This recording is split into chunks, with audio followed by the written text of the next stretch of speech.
Hey, good morning, everybody. I'm Meg York. I'm going to play just some instrumental music for you.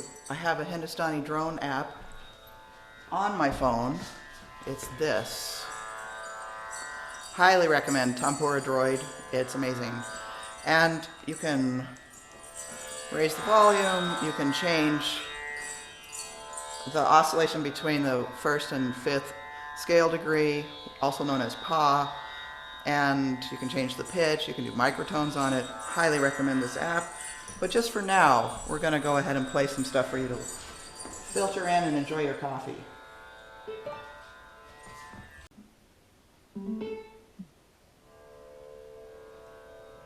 There we go, got it on there. I also use this all the time, just a little wireless speaker, a Bluetooth speaker. And that way when I'm busking, I can have a bass. And it really helps. So, another trick of the trade. And hey Ed, how are you? It's good to see you on the screen. I miss you guys up in Colorado. Thanks for joining us here.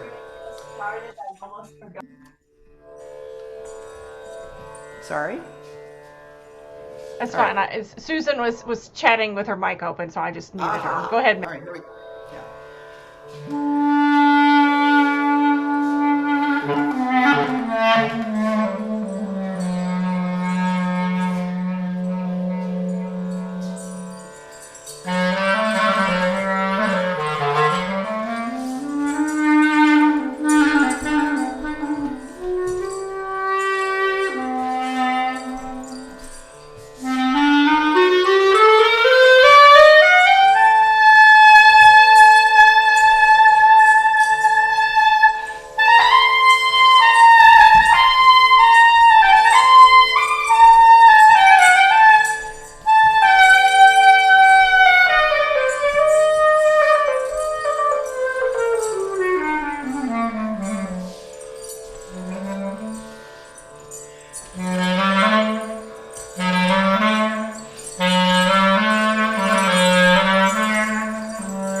Nice job.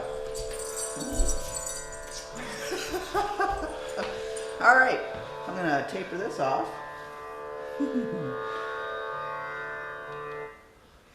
And yeah, and stop. All right, so that was completely improvised. I'm Meg York, and I play the Fay R13, about 30 years old. I have I'm gonna name drop. It's an Eddie Daniels handcrafted mouthpiece from 35 years ago. I think he was using height D-face blanks, but I can't tell you, sorry. I'm not a big, equipment. I don't worry about my equipment too much. When I travel in Turkey and India, I usually take a Yamaha plastic clarinet. Oh yeah, he's saying, look at the camera. That's hard for me because I can see these people over here. Okay, so I usually, when I travel in India and Turkey, I usually take my Yamaha plastic clarinet and the same mouthpiece, because I love it. But as you can see, I just have a stock ligature on there. In a pinch, I've used rubber bands. I mean, I'm kind of like not too concerned with my equipment, as long as it's in good playing order. So you have to have your bridge in really good order, right? And I have an excellent technician in Albuquerque, New Mexico, that fixes me up about every 6 months. I'm still out of breath because that was awesome. Yeah, right? And then this is a fiber cell reed. It's a 2. Sometimes I play on a 2.5. I live at 7,000 feet. So when I do go to Turkey and it's at, sea level and it's very moist, I use cane reeds because they play themselves, right? But when you're living in a high mountain desert, I usually switch to plastic. Leger's okay. I find them a lot stiffer than the fiber cells. And I have not found a soft enough Leger or or however you want to say those plastic reeds, to my liking. So that's kind of, and then I have a mouthpiece cushion on there. So that's the equipment rundown, because I know people are always interested. So I'm Meg York. This is Eric Koenig. He's my delightful husband. He's been belly dancing for, 30 years. Yeah. And the technique that he was doing just now is called veil improvisation, where you waft this big, how long? 3.5 yards? Yeah, okay, yes. Sorry, we're American. We don't know what that is in metric. Terrible. But 3.5 yards of silk. And sometimes it's called flying silk, or, and it's really, you create a third partner in the improvisation. There's the melody, there's the movement, and then there's this fabric wafting around, which is very magical. So it's a little bit of modern dance and a lot of tradition. And he's taken lots of workshops. I'm going to shout out to Eastern European Folklife Center. I've learned most of the stuff I know from going to Balkan camp and also Middle Eastern music and dance camp in Mendocino. I've learned a lot of things there. I started studying Western classical like we all did in band. And then when I got to University of New Mexico, I was like, man, this klezmer sound, it's pretty cool. Like,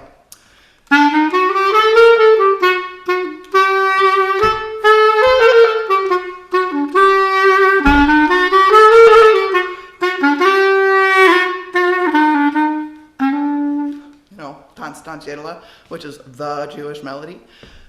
And I was like, wow, that's awesome. And then I got to play for belly dancers. and I was hooked. I was like, wow, I really want to play for movement. So I played for modern dancers. I played for flamenco. I used to play flamenco guitar, just the accompaniment part. And I started playing for belly dancers, started playing for international folk dancers. But I really, really, really loved playing for improv, like you just saw, because it really frees your brain up in a way that I haven't found in other art forms when you're improvising. But you know, people are like, oh, well, you just improvise, it just comes out your horn. No, I've shed. So I use Western scalular practice techniques on these scales. So if you have your horn out, get your horn out. If you don't, and we're going to play through a couple of these Middle Eastern sounding scales.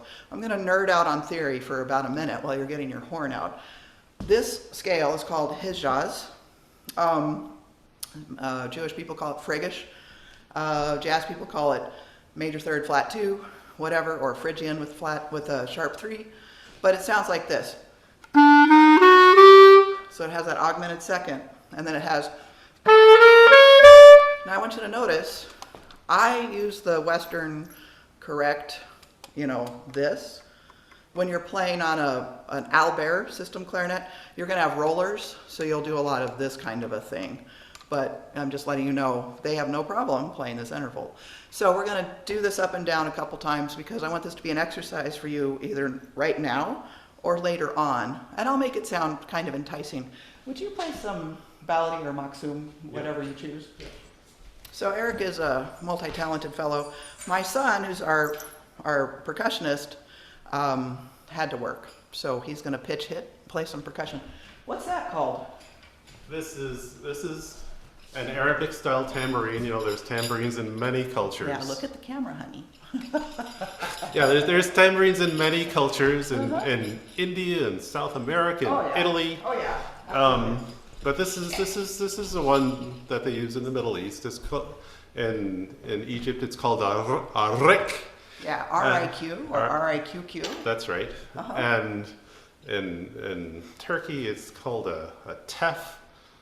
That's right. I forgot about that one. That's right. Yeah. So names of drums vary from region to region or country to country. Yeah. And it makes a lot of different sounds. You can just play the head.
Octave because that's the hardest for us because it goes over the break, right?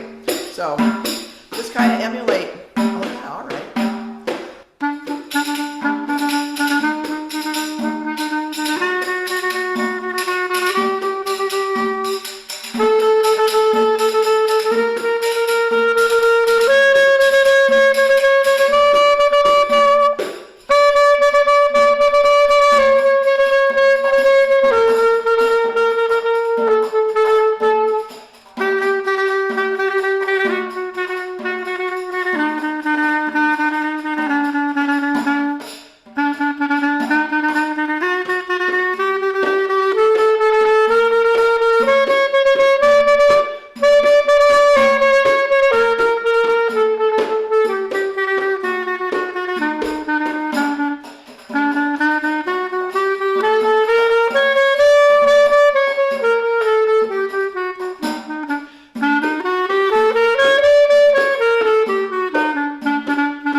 Talk about that little thing I just did at the end. I call it an ostinato.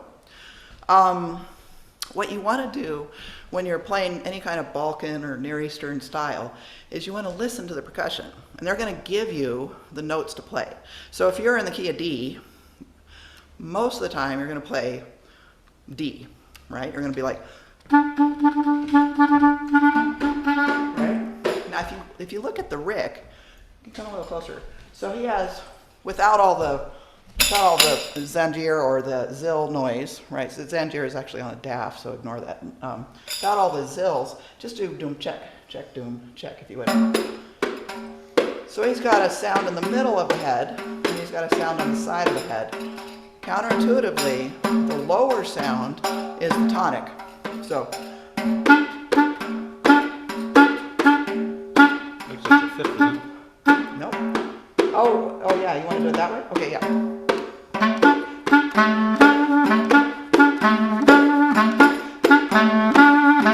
So the fifth, played a fourth below, is the other sound. Would you switch to Doombeck? Yeah. Why, yes I can switch to Doombeck. All right, so Doombeck, these percussion instruments have onomatopoeic names, like Doombeck, right? Doom and Beck, so here we go, right? So go ahead and just warm up a little bit. Yeah, now we can really hear the differentiation between those two pitches. So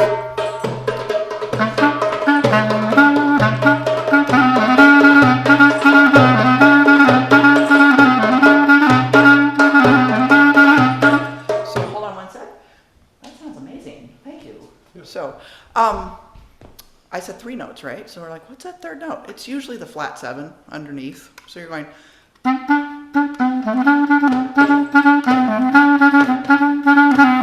So if we were in person, I would set up that with everybody with some drums, and we'd all like, oh yeah, okay. Even if you can't play drums, you can make a noise. You just hit it, right? And then I would set up other people going.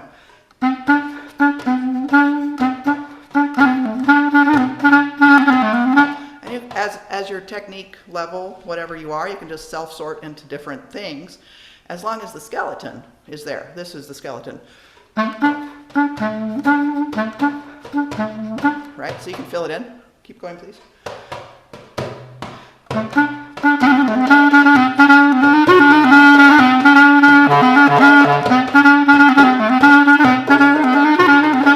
Right, so imagine that you have that part you just played, plus that, and then you have a melody that solos on top.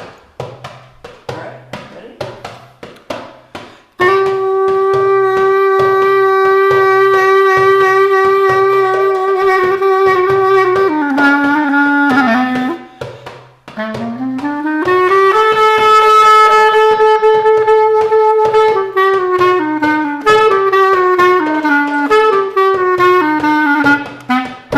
So I just did the closing lick 3 times. We already know this as Western classical clarinet players. I guarantee almost 90% of us know this. It's remember when all the closed A scales, right? Dia, dia, dia, dia. It's in this new weird scale, right? So we'll just do the bottom tetrachord. Tetra means 4, so the bottom 4 notes. Go ahead, just so it's more interesting.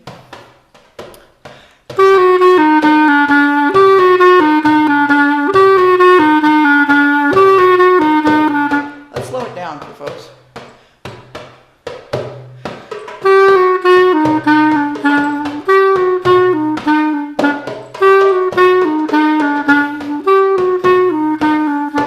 Nice.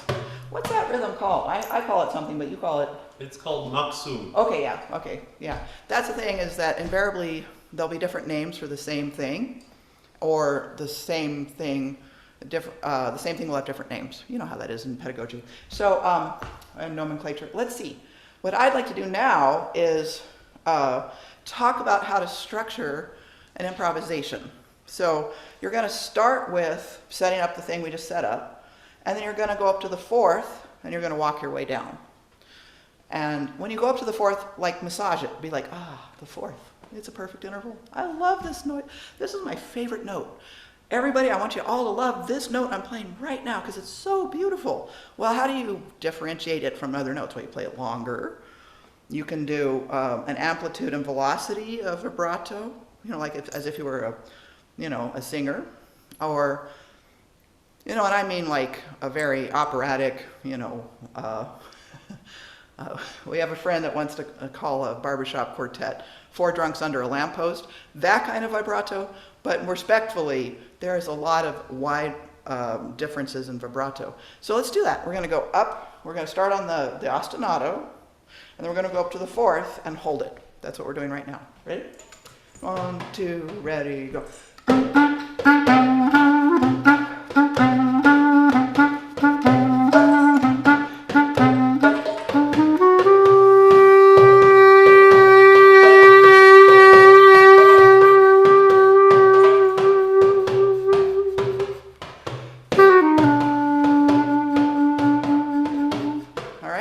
Why does that sound different than, well, because I launched after the beat, which is always fun, and I held it longer than is not comfortable, but longer than you expect. You want to supply a little bit of surprise.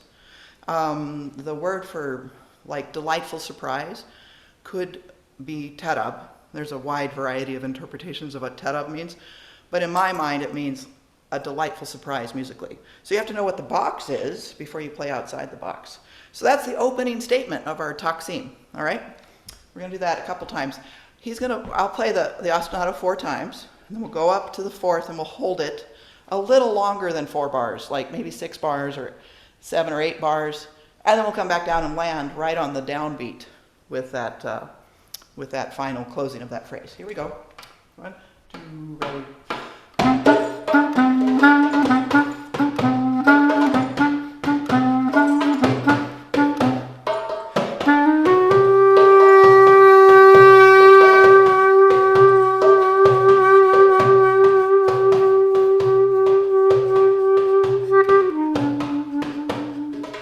I mean, you could do that all day. It's really satisfying. Then go up to the fifth and work your way down. Now for clarinet players, that's going to be kind of yucky, so I'm just assuming we have a wide variety of skills. We're going to practice going over the break in rhythm. Here we go. 5, 6, 7.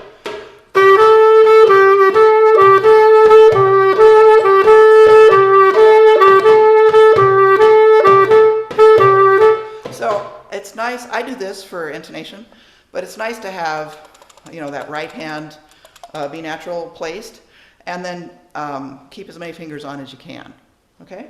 All right, so we're gonna go up to the fifth, but we're gonna add that first phrase because we're doing a 3-part taksim. So we have that opening statement, and we're gonna go up to the fifth and work our way down, and then we'll do something else after that. Here we go.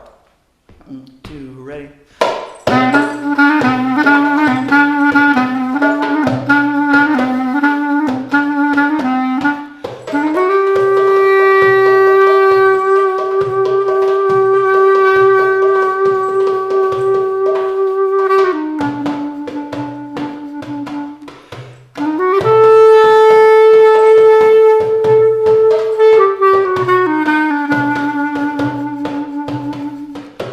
See how we are making this little map in our minds? We're making, like we're going on a hike, and you see the first vista. Oh, it's really beautiful, but I forgot my water bottle. And then you go, you go up to the second vista, and you're like, oh, but I really want to see it from afar. However you want to conceptualize this. But now we're going to go to the top of the mountain, which is, of course, high D, D concert, high E for us, right?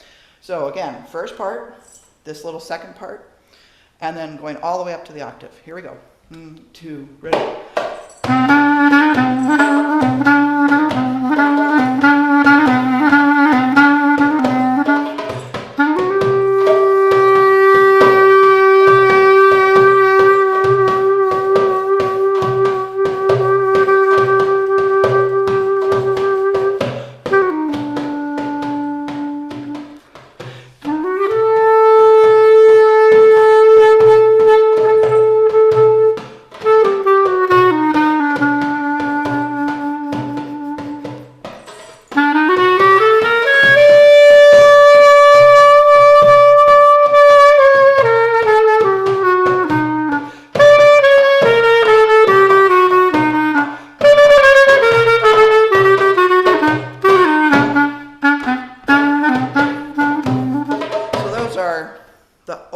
That's the entire on the fly right now composition. Let's look at that third section. So we're just going right up the scale. I'm just going to nerd out for a minute, so at ease. Isn't he pretty? I mean, look at him. I love you, honey. Thanks for doing this for me. All right, so.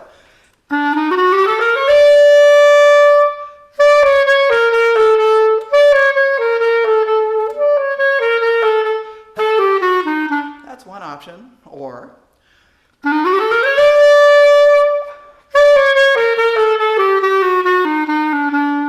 That's another option.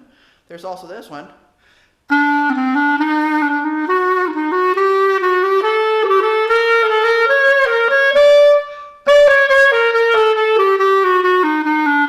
So those are just broken scales like we do in close A all the time, you know.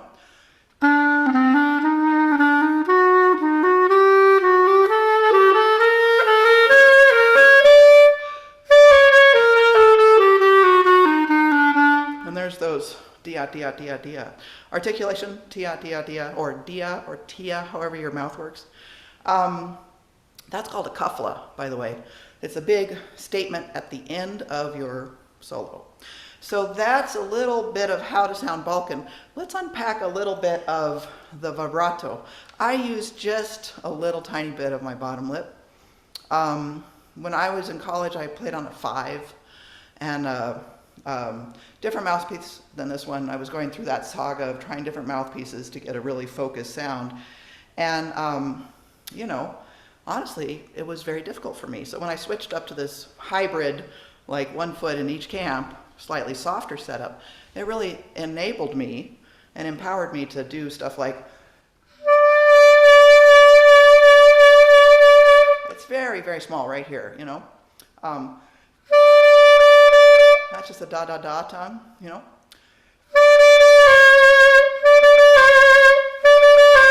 So that's da-da-da, wah-wah-wah-wah-wah right here, okay.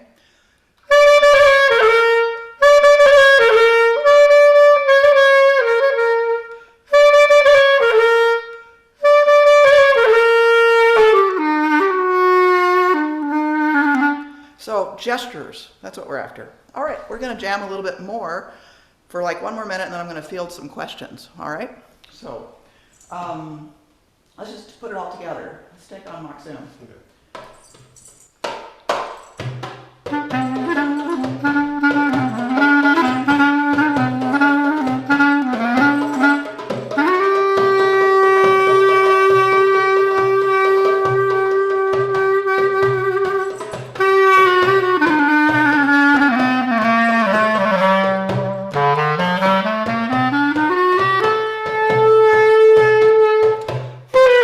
Chromatic.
that's a little bit of how to unpack, how do I sound Middle Eastern? How do I play a solo that doesn't sound jazzy?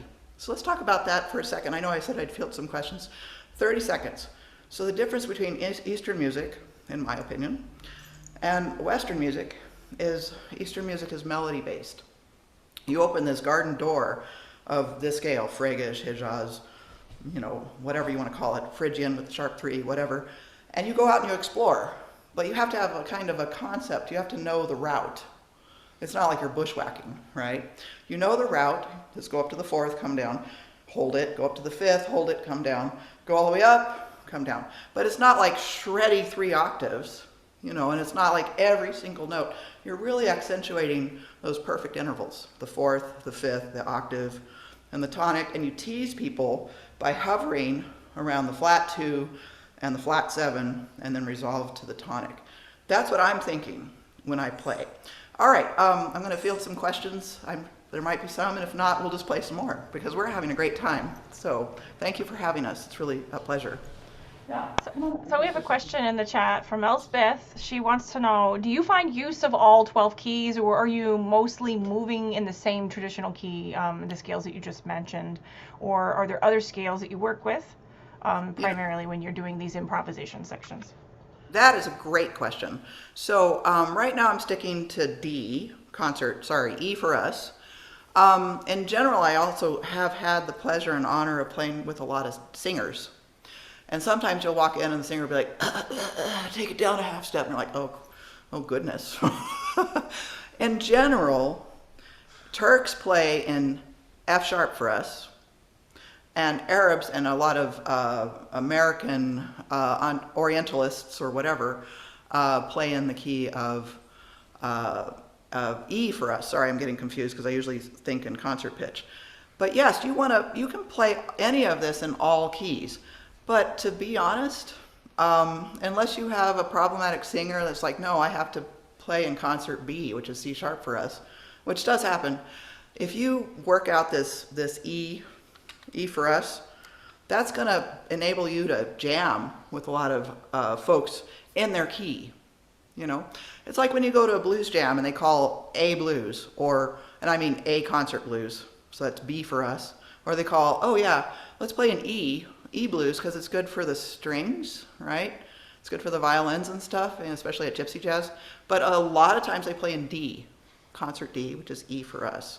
So I'm sorry, I'm kind of hedging my answer.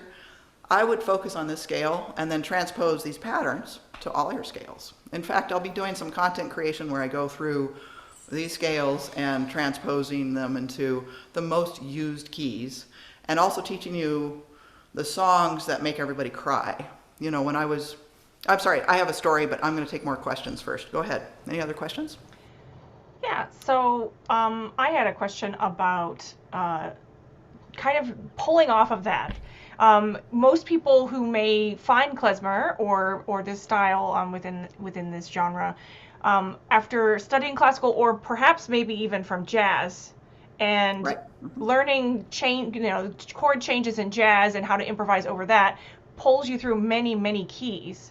Correct. And so this is quite different because you have typically a drone and then you're playing a melody over that and improvising within that structure. But are there any instances within that you should be aware of specifically chord changes that may have happened in Jewish klezmer music, for example? Absolutely. And it's interesting because the modern, and I mean like within the last 100 years of klezmer tradition, especially in America, there was a lot of folks escaping pogroms and coming over and settling in the Yiddish neighborhoods, the Yiddish-speaking neighborhoods in New York City. And the short answer is yes, there are chords. The long answer is there's this whole beautiful culture of, especially in New York and some of the larger eastern cities, of a lot of Jews coming in and craving to hear music from the old world. And so they put up these, they had newspapers in Yiddish, they had theater in Yiddish that was bigger than Broadway at the time, publications, books in Yiddish, all of that. And so they are transplanting first generation experience from Eastern Europe, Ashkenazi Jew is what we're talking, that tradition here. So in a nutshell, it's like Dixieland. If you think of the difference between Dixieland or bebop, I got rhythm changes, right? Dixieland, you improvise, but you're improvising within the structure of the piece at the time. So like, I actually played a couple little klezmer licks in my improv earlier, like, you know, that's a total klezmer thing. There's a couple clarinet players I want you guys to research. They went head to head stylistically in that era that I'm talking about, and you know, the first half of the last century, and especially mid-century. Dave Terrace did some really amazing stuff where he did some avant-garde big band klezmer sounding things. But before that, it was Naftuli Brandwein and Dave Terrace. And these two clarinet players were playing all of the private gigs. They were playing tons and tons of recordings. They were playing tons of theater, and they had totally different styles. Naftuli Brandwein was big personality, a little out there, like would just shred and be like a little looser in his playing. Dave Terrace is very neat and tidy. There's also Giora Feldman or Feedman. I'm sorry, I can't remember. I'm not saying his last name. Thank you. Yeah. And he had his own style, which is more, if you will, new agey. Like he would just stretch it out and make it super gorgeous. So when you listen to those players, it's like, that's the thing about this. It's all by listening. Yeah, I have books I can give you guys on that have all the klezmer tunes, and you can play them. But it's like it's pinned the butterfly to the page. You got to listen to the source recordings too. But getting back to your original question, there are some chords. So let's talk about that. This will also help you with improvising. So we were all over D Phrygish or D Phrygian with a sharp 3. You could just add a D underneath, and it goes to Nikris, which has, or altered Dorian, has this sound.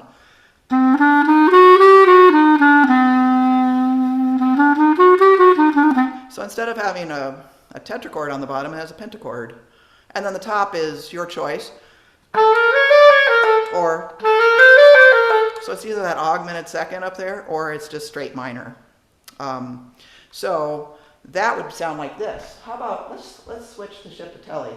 I want to make it really clear, we're not playing anything specific right now. We have a wide skill set of different styles, and we're just slamming them all together in a jam session, right? So I'm like, hey, play some Shiftatelli, you know. So here we are.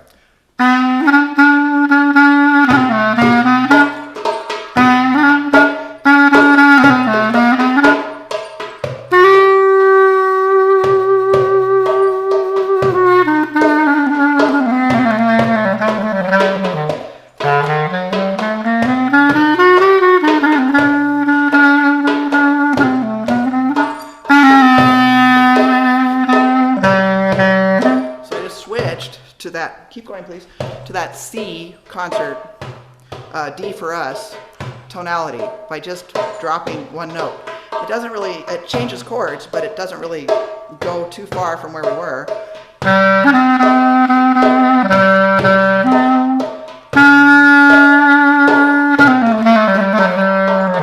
So I'm going to play that without talking because I kind of broke the vibe there.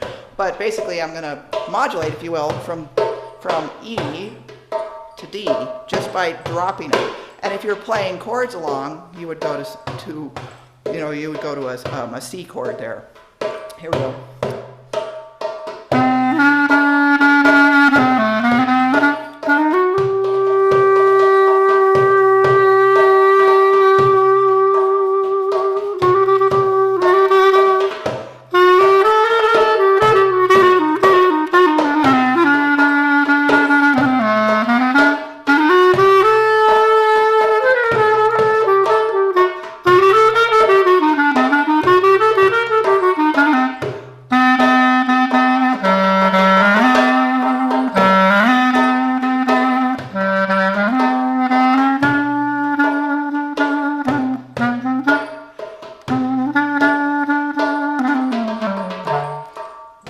So I don't know if that made sense. You know what? In the comfort of your own home, I want you guys to sing this.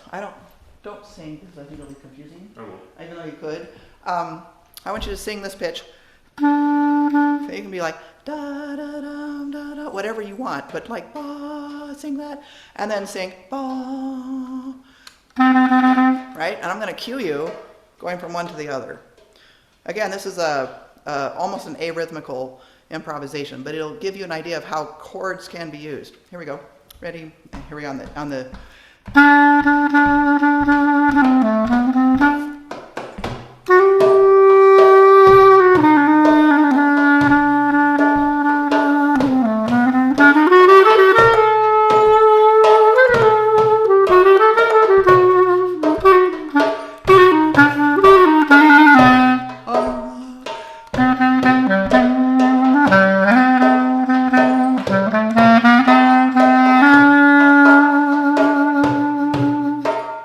help a little bit understanding how chords work.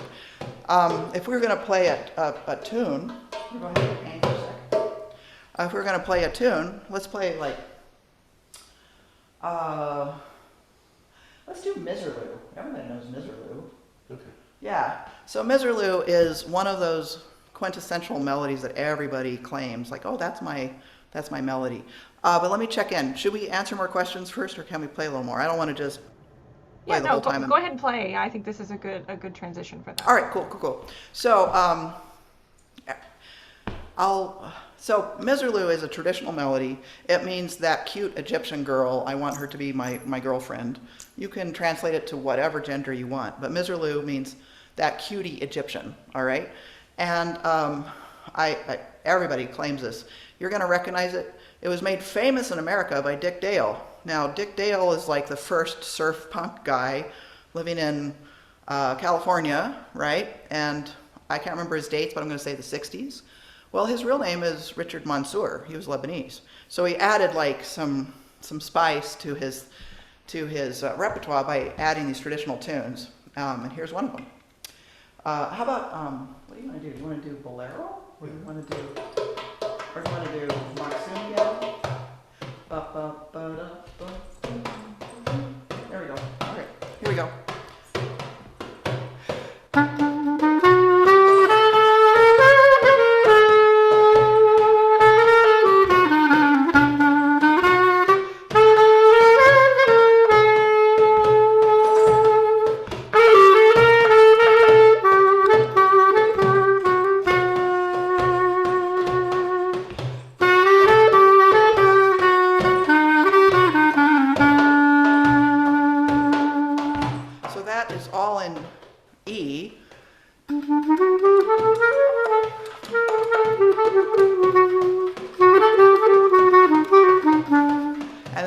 I'm going to skip to the B melody.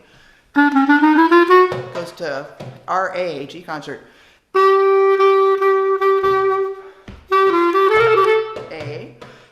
A concert, B, R's, B flat.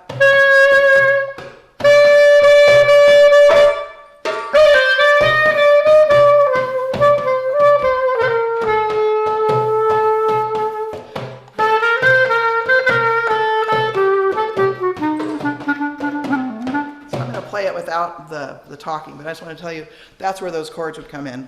The chords also go up to the fourth and usually work their way down. That's a good way to think about how am I going to play under those. I have like hundreds of charts that I'm happy to share with people that I've collected that are open sourced or have been, traded among the ethnomusicology scene here in America and in Turkey. So I'll make that available somehow. We'll figure that out. Anyway, Miserlou with a little jamming. Here we go. 5, 6, 7.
improvising now, but within the structure of a chord progression. Sorry, I try and talk while I'm playing, and we all know that doesn't work. I have a direction I'd like to take, but I'm going to field some questions first. What you got? So within that piece, with that structure, what are some of the challenges when you're working? I know right now your husband's just playing the percussion instruments behind you, but when Yep. you're working with other instrumentalists who may work within different structures, can you talk about that? Because you mentioned working within different styles, and how does that process work for you? What Oh, is your yeah. mindset going into that? I'm very curious. That's a great question. So, you want to find the common denominator between your musical allies, you know.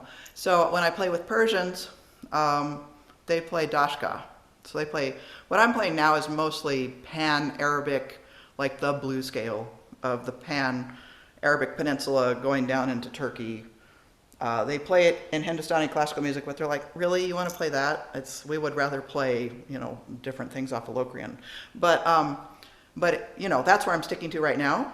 But you go and you say, hey, like I told him, hey, can you play Shiftatelli? And he switched to that other rhythm.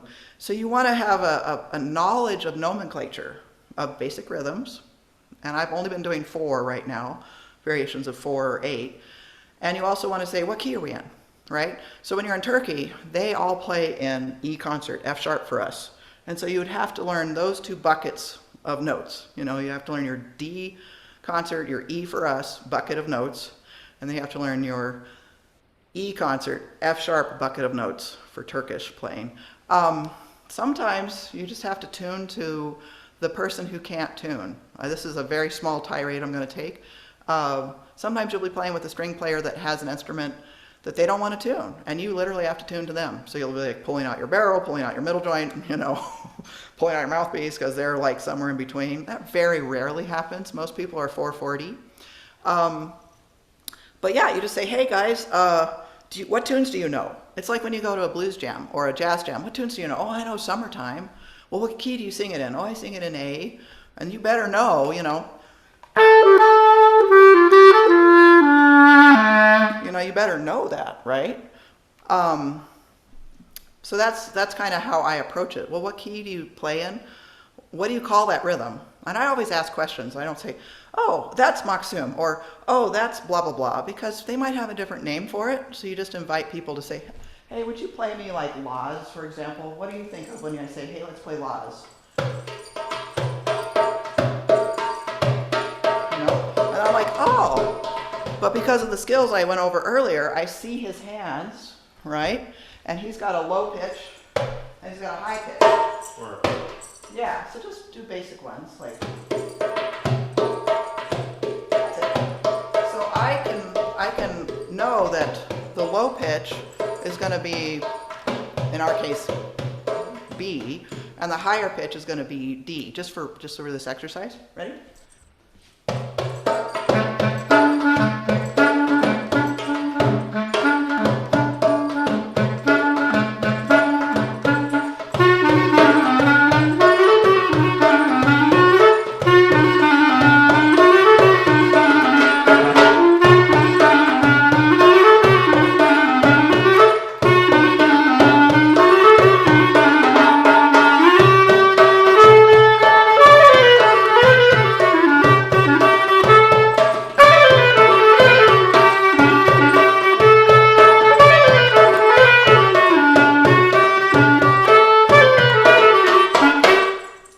So that's in 7. So sometimes you have to go, oh, is it daka daka daka da? So you're just like onomatopoeically, if that's even a word, speaking the rhythm. You know, in Hindustani classical music, they're like taka taka taka taka taka taka, or they have like a whole, as you may be aware, beautiful vocal percussion. Like if you can say it, you can play it tradition. But we just said, oh, hey, play a Laz, which is a Black Sea name for Rechanitsa. And he was like, oh yeah, I know that one. And he had a different variation, so I had to adjust my ostinato to the way he was playing it. And then I layered on a melody I already knew.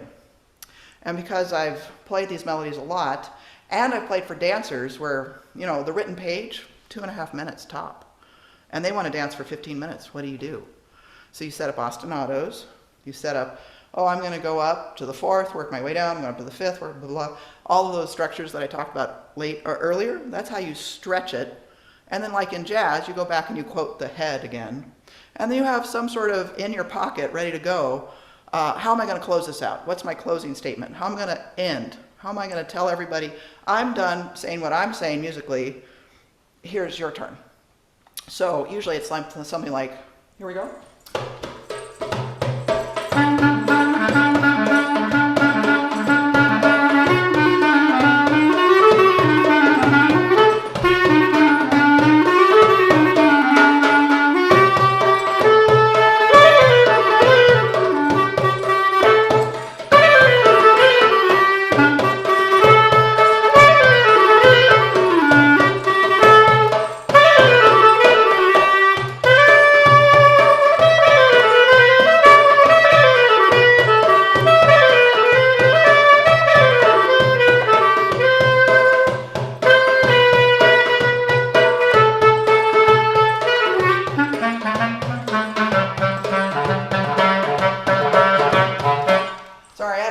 There.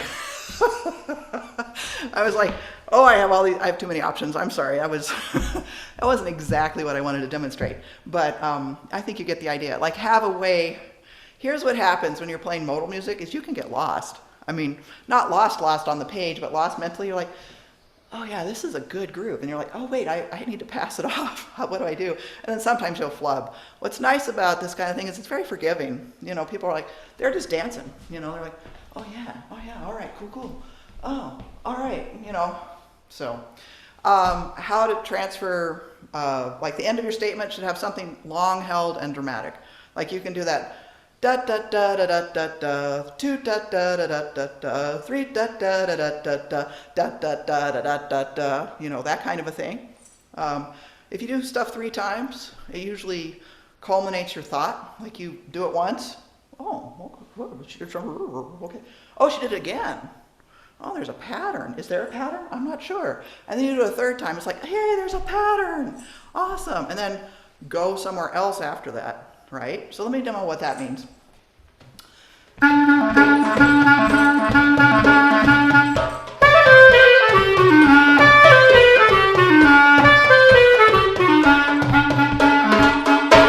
See what I mean? That's like the little punctuation at the end of that musical half composition, because that is a composition I played, and then half improvisation. But you have to get out of it. And so that's, the transitions are always what's tricky.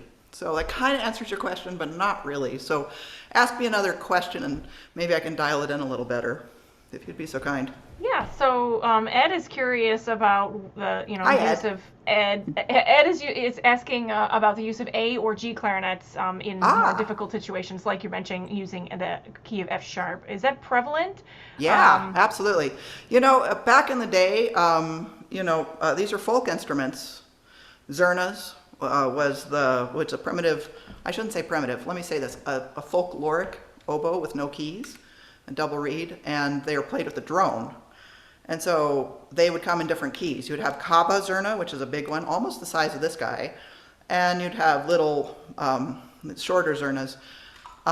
Different cultures call them different things, Zurlas, all sorts of Zornas. But the functionality of those instruments was you had something that was setting up the tonality, a drone, circular breathing, and then you had people playing melodies on top with singing, right? So it depends on the singer. So yes, absolutely, A clarinet's great. Like if you go to a Western gypsy jazz jam and they want to play an A and you have your A clarinet, you're golden, right? So, you know, smoke them if you got them. I don't smoke, but you know what I mean. Pull out your alternate keyed instruments. I'm beginning to learn G clarinet. I have a good prowess on it, but I respect my master musicians that I'm working with in Turkey too much to play it. But they play on G clarinet all the time, and it's way easier for those Turkish keys to play on G clarinet, which is why they do it. I've also played with a lot of Greek players where they have a B flat. This is an Albert system, by the way, with the rollers. They have a B flat for playing with girls, or pardon me, for playing with higher pitched voices, and they have a G clarinet for playing with lower pitched voices. And that's really what it is. So all of this traditionally powered a circle dance and accompanied song. So that's where the different keys come in. In the 20th century, things get codified. You know, we now have well-tempered, we now have A is 440. It used to be every village had their own pitch center to a certain extent, you know, so you have to match what's going on. So short answer is yes, if you have a quiver, right? You're going to pull out your G clarinet or whatever to play along. Fantastic. You don't need it. You could also just practice those, you know. There's that E Frege, E Hijaz. You know, you can just practice those particular scales. Again, it's good to practice all of these in as many keys as you care to. You probably won't use all of those keys in real life, unless you're playing like avant-garde stuff with, there's a whole bunch of hybrid avant-garde folk music that's just astonishing. If you're not already following Ishmael Lomonosky in New York, you're welcome. The guy is on fire. He has several bands that are just incredible.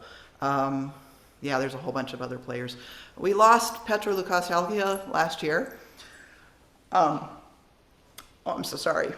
Yeah, he was my favorite player. I never got to meet him, that's why I'm sad. But he was in his 80s, and he's from Epiriotico area of Greece, which is the mountains, which is where that folkloric clarinet playing comes from. And he was just like the Charlie Parker of it, you know. Yeah, he was amazing. So I'm sorry, I'm getting way off tangent because I have too many ideas. Please corral me. What do you actually want to know? Yeah, so actually we only have about 4 minutes left, and I wanted to give you an opportunity to say anything in closing and also play us out. So I really Sure. want to thank you both for being here and sharing Oh, your you're so welcome. expertise. Yeah. It's really refreshing for me as a player who kind of has my head stuck in the classical sand most of the time to hear this sound, and it's very inspiring. So thank you again for being here and doing this for us. Oh, this is really a treat. I've been really grateful to have this opportunity. And what I want you to also imagine is that if you have us come in for a workshop, it's exponentially more fun and more interactive, of course. I'm just trying to how do I freeze dry this cup of soup for you guys for later, right? So these are the licks, this is the scale, the blue scale of the region. And it sometimes goes to that, add a D on the bottom, and then that would be like a C minor or C altered Dorian,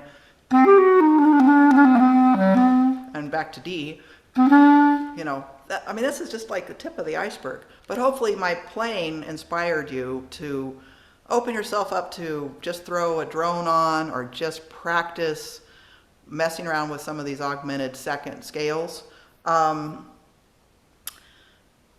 in closing, improvisation, if you're thinking jazz where you're kind of corralled into, it's a beautiful tradition and I do play it, key changes, that's very cool. And melodic improvisation is another route you could go, especially if you're like, jazz is a little intimidating. That was my thought process 40 years ago when I was a teenager. I was like, okay, I'm just playing the blues scale over and over. I hear the changes, but I don't really know what to do. And then I studied and I got better. But when I started playing for movement and I started playing with more ornamentation and statements based on melody, it opened it up for me personally and made it very satisfying. So we're going to end with Lama Dada Yapahana. Yeah. And why don't you dance? That would be great. So this is, so dance, yeah. He's just showing that he knows it. So this is a mawasha, which is one of the ancient melodies pre-1490s, if you will, from the Iberian Peninsula, Spain, whatever you want to call it. But these are melodies and dances, and there are some historical line dances that go with them. But it's just a gorgeous melody. We're going to switch it up. We're going to go to G minor, and it's in 10. Pardon me, I almost said 12, but it's in 10. So it goes 10, 1, 2, 3, 4, 5, 6, 7, 8, 9, 10, 1, 2, 3, 4, 5, 6, 7, 8, 9. So I'm going to play the ostinato, and then I'm going to play the melody, and then he's going to do his magic. And thank you for being here. Meg York, website is megyork.com. So we'd love to connect. So just, you know, all right, you ready? Just a second. Okay, sure. You know, maybe I'll throw a drone on real fast. I know we're running out of time, so we got to kind of, I'll leave the drone alone. It's fine.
I think we're probably there time-wise.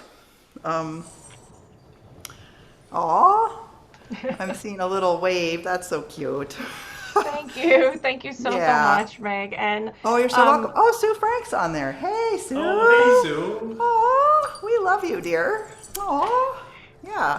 Thank you. That was delicious. Thank you, Eric. Yeah, we have a mutual admiration society. Shameless plug, we've been facilitating Faisal Zadan, the Syrian master musician's online Zoom classes for percussion, going on 4 years now. And it's thanks to Sue Frank. She holds it together for us. Yeah, you got to seek out master musicians and just befriend them as people. And then they're usually delighted to share their information with you. So. I could speak about this all day, but I think we're at time.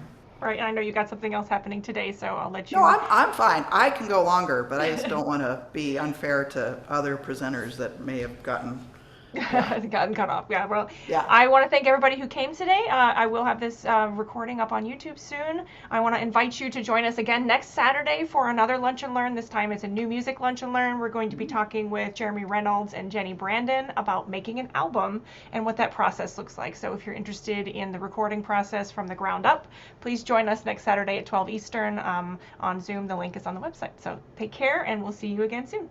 Bye, everyone. Thanks again.